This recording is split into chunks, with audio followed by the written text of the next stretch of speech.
to a year and a half ago and prepare ourselves for this shit show.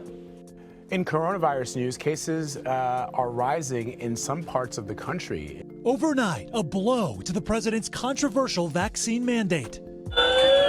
Smoke bombs on the streets of The Hague. Hundreds of Dutch protesters vent their fury as the country is ordered back into a partial lockdown. I can't wait for time travel to be a thing, but until then, it seems we just need to make the best out of this wild-ass hand that we've been dealt. Now, I know it might seem unrealistic or even impossible to be doing good these days, and while it wasn't really a priority for us for a while there, mental well-being definitely needs to be a priority now. Whether mental health was a struggle for you pre-pandemic or you never really paid it much attention, I reckon most of you have probably experienced some shifts in your mental well-being over these last few months. And since I've had a vast, long experience with mental health issues, I thought I'd share some tips with you on not only how to survive during chaos, but also how to thrive no matter what's going on in your external world. Now, my first point might be something kind of revolutionary for you. You say you want a revolution, or something that makes you extremely uncomfortable. You ain't gonna make it with anyone anyhow. Jesus! Or confused. Alright. I've never seen one like that. I don't know. And that is that we really should avoid letting our external worlds affect our internal experiences. I'll repeat that once more. Don't let your external world affect your internal world. They should not be connected to the same extent as most people experience them to be. Finding happiness and joy within yourself should be your top priority. Because our external circumstances are always changing, our relationships, friendships, where we live, and many, many more things, as we've been able to see over these last 2 years, basically now, these are always shifting and changing, and a lot of times it's out of our control. That's why your happiness, your stability, and your true joy in life should be based on you, on what you have going within you. If you base your happiness and your joy and your stability on the external world around you, whether that be friendships, relationships, or whatnot, you will always be on an inevitable roller coaster of heightened emotions. Good and bad is all based on the things that are around you rather than what you have within you. Of course, these things going on around us will bring us joy. I'm not saying that it won't bring you joy, but it should kind of enhance your joy and enhance your happiness rather than be your sole purpose of happiness or your sole source of happiness. Now, finding happiness within yourself, if that sounds very strange to you or like a foreign concept, that is totally normal, and I reckon that is the case for most people, and it was for me for a long, long time. And it takes a long time to get there and to build that up, and it's a lot of inner work. But because it is so valuable, I think it should be a top priority for everybody, and it realistically should be something that we teach in school to children, but you know, we'll get there one day. And if this is a foreign concept or something that you've never heard of before, never thought of before, or you want some guidance on how to actually accomplish that and bring that about in your life, I highly recommend reading the book, The 4 Agreements. It is something that is so useful, and it has so many important and valuable life lessons. No matter who you are or where you are on your journey of self-discovery or self-progression, there are so many key things to learn within that book. Now, another important thing to focus on and implement in your life during times of worldwide chaos is to be honest and real with yourself. Oftentimes we don't like to admit or really reflect upon the way that we've been living and the actions we take on a daily basis, a lot of times automatically and not fully consciously. Especially when there's crazy things going on around us, we might do the same thing every day, just go through the motions for weeks or even months on end without really reflecting on how we've been living. And of course, you end up feeling like shit. Your physical body has changed, your mind has changed, everything is very kind of like low vibe, not high vibe energy that we're going for. But it's a very hard kind of cycle to get out of because we don't like to reflect on these things. They can oftentimes be a very hard pill to swallow. But this reflection is key on kind of finding where you're at to be able to control where you're going next, how to move forward successfully.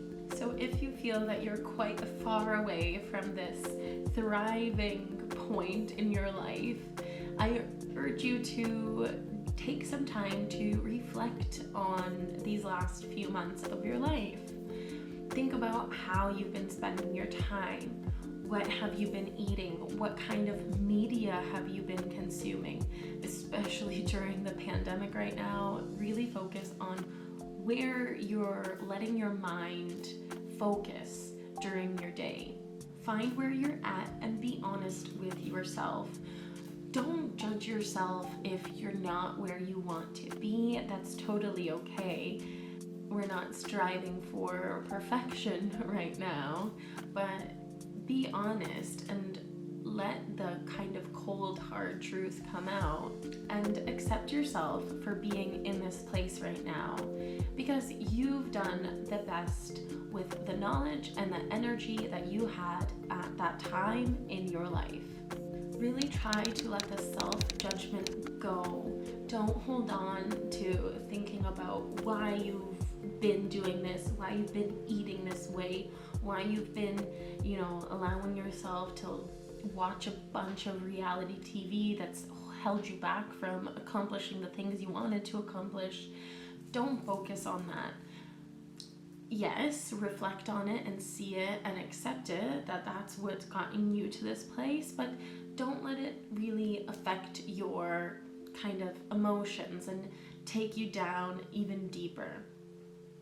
See it for what it is and see that these things need to be changed, and think about how you can change them moving forward in rational and realistic ways rather than, oh, this is where I want to be. Think about, okay, well, I wanted to watch less, Instagram stories or, spend less time on social media. Then find ways to kind of schedule different things and different activities into your day, different hobbies. Schedule these in, pencil them into your kind of agenda, and have like realistic ways that you can move forward to kind of get rid of these, habits that are holding you back. And really focus on the fact that you have done your best. You've gone through some crazy times in your life and you did the best with what you had at that time. One thing I like to think about when I look at where I'm at in life, and it's not where I want to be, this big goal that I have, I like to focus on the fact that the universe works with divine timing. In divine timing. Everything happens in divine timing. So sometimes you want something within 2 weeks, and this is, you want it in 14 days, and that's all you want, and it doesn't happen in those 14 days because, well, that's life. Sometimes we need to kind of let things go and let the universe kind of do its magic, because what we want is coming our way. We just need to have patience and realize that it will happen when it's meant to happen. I'm sure you've noticed at times in your life when you look back retrospectively, you think, oh yeah, I expected this and this to happen at this time, but it really didn't, and it happened later on, but it was actually a good thing. everything kind of fits together and makes sense when you look back. So try not to focus on the when and the how and how am I gonna achieve this thing. And just do what you can in the moment and kind of have this like blind faith that, you know, everything will fall into place when it's meant to, because that is how the universe works. Now, although the universe is conspiring and plotting ways to make your dreams come true and everything you seek find you, you also need to prioritize yourself every single day to get yourself to a place where you're ready to grab these things and become the version of you that you so seek to be. Now, what I mean by prioritize yourself is do anything that connects you with your kind of authentic self, who you really truly are in your soul, like the soul version of yourself, not the you that you present to the world, you know, not the vanity, not the ego, not the, you know, clothes you wear or, you know, makeup you wear, whatever. It's about who you are, kind of stripped down and raw, the version of you who is your heart and soul, basically. In our day-to-day lives, we usually get very disconnected from that version of us, who is really the authentic version of us. But a lot of times we kind of get disconnected, and a lot of people don't even have a connection with this version of themselves at all. But if you prioritize kind of daily habits like meditating or breath work or journaling or anything that really kind of like lights up that spirit inside of you, you will inevitably start to kind of deepen this relationship with a side of yourself. And it is fundamental for you to thrive and be fully living the life that you want to be. So make it a goal for you to get to know yourself more and more and on a deeper level. Even if you've never kind of gotten to know this side of you, or you don't really have that connection, don't worry about it. Don't think about where you've been. It's the journey going forward, right? The important thing is that you take these steps going forward, because this inner self progression is the biggest key to our strength and joy. If you have a healthy and strong relationship with your authentic self, you are sure to be able to thrive no matter what the hell is going on around you. Now, a practical place to start is choose one of the things that I mentioned earlier, whether that be meditating, breathwork, journaling. What else did I say? Moving your body. Yes, movement can also be super important if you do it in kind of the right way. Whatever works for you, whatever vibes for you, choose that and start incorporating it into your daily routine. Set a timer for 15, 20, 30 minutes, depending on what you know realistically and rationally that you will do tomorrow. Choose that set amount of time and incorporate it into your routine. Something like meditating or breath work you can do right in the morning when you wake up. So incorporate it already into that habit that you have of waking up. So when you wake up, first thing you do is go and meditate or do a breathwork session. If you incorporate it into a habit that you already have, like waking up or going to sleep or getting ready for bed, that will make it much, much easier for you to actually implement consistently throughout a whole week, month, and then eventually it's just kind of like a natural thing that you do. It might be uncomfortable for the first while, and it might take some time getting used to. You might, kind of mess up on a day and like not actually do it, and that's fine. Don't judge yourself for it. Don't hate on yourself for it. Don't give up altogether just because you missed a day or two or even a week. Get back into it, and you will see so many shifts start to happen. You will feel at so much more peace and balance within yourself, And you will really see the joy and happiness really start to come out in different ways than it ever had before. Now, the last piece of advice that I'll leave you with, which is one of the most important things that I think anyone can implement in their lives, is to let go of the mental garbage that has been holding you back.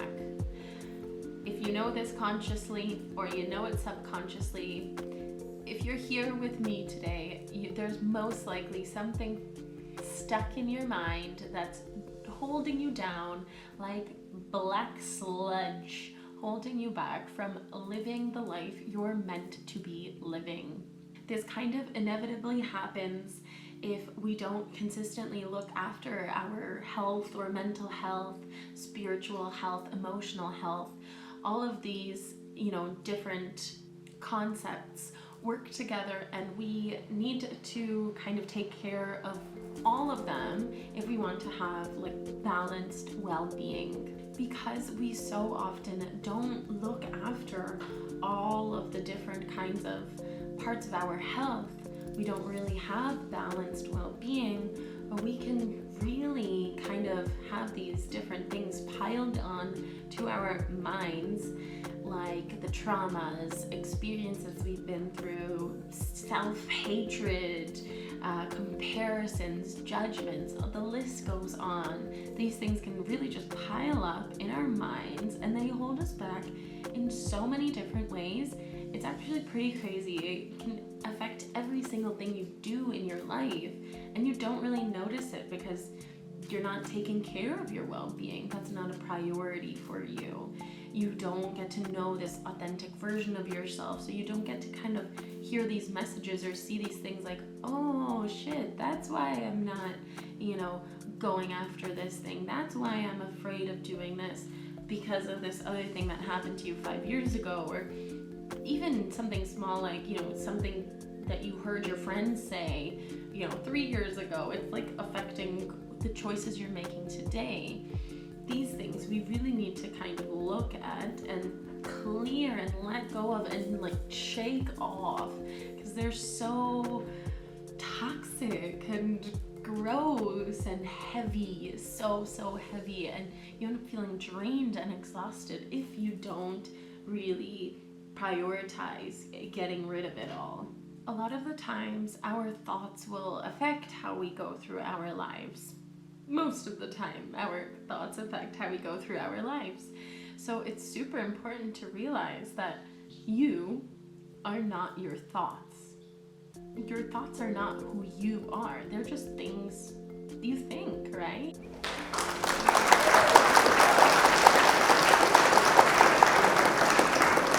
You are so much more than that. And a lot of times you think things that have nothing to do with who you are, really. So it's important to kind of create this separation between your thoughts and you. Distance yourself in a way where you can kind of see your thoughts or hear your thoughts, and you don't necessarily experience them right away. Sometimes once you kind of practice mindfulness, you're able to kind of see these thoughts come up, like maybe a thought of comparison, or a thought that's I can't do that because of XYZ. You should be able to see that thought and distance yourself from it and realize, oh yeah, that's my fear of whatever else is going on in life. That's my fear of judgment, or fear of, being mocked, or whatever else might be happening for you. Stepping back and creating this distance is so vital for being able to kind of control your mind and being able to take control of your life. Once you're able to create this kind of distance between yourself and your thoughts, they can't suffocate you and hold you back to the same extent as they might do now if you kind of go through the automated thought process and really feel it deep down in your heart and soul. you'll eventually be able to let all these things go and kind of be much more free and empowered in your day-to-day life. Now, of course, there's so much more that we can get into to taking care of our mental well-being during times of chaos, and we'll get into it one day. But I hope these tips and kind of pointers have been able to help you or kind of inspire something within you. And if you do something else, if you have a different kind of practice or another kind of piece of advice for being able to not only survive a pandemic but also thrive during a pandemic, then feel free to leave them down in the comments. I would love to hear what you guys have done, what kind of experiences you have had, or if there is another kind of, piece of advice or some guidance you want to share, then feel free. Please also like and subscribe to this channel if you are kind of into self-progression or spirituality or mental well-being. I would so appreciate it. I will be posting videos like this once a week, every week. So thank you for your time, and I will see you in the next one.